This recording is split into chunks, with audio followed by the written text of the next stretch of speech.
يا مساء الفهلوة والادخار السهل. لو بتدور على طريقة ذكية توفر بيها فلوسك وتحقق أهدافك المالية، يبقى لازم تعرف عن الكلاودز الادخارية.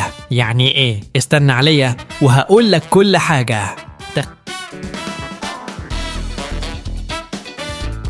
تخيل معايا إن عندك محفظة فيها جيوب منفصلة لكل هدف مالي عندك، واحد للسفر، واحد للتعليم، وواحد لأي طوارئ.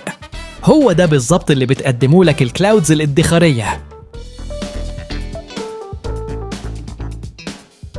ببساطة تقدر تنشئ كلاود جديدة تسميها على اسم هدفك، وتحط فيها الفلوس اللي عايز توفرها عشان توصل لهدفك بسرعة وسهولة. طب ازاي تضيف فلوس؟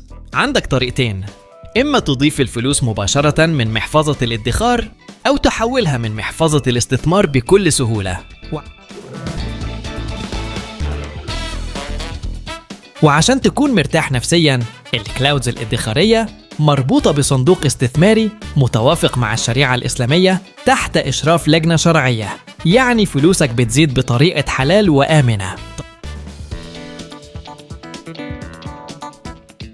طب والأرباح؟ ببساطة كل ما قيمة صندوق ثاندر توفير زادت، فلوسك بتزيد والأرباح بتتحسب يومياً وتنعكس على مدخراتك.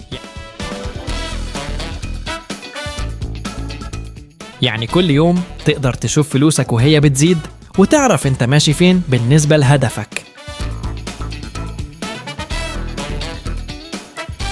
وطبعاً لو في أي وقت احتاجت الفلوس تقدر تحولها لمحفظة الاستثمار فوراً بدون تعقيد.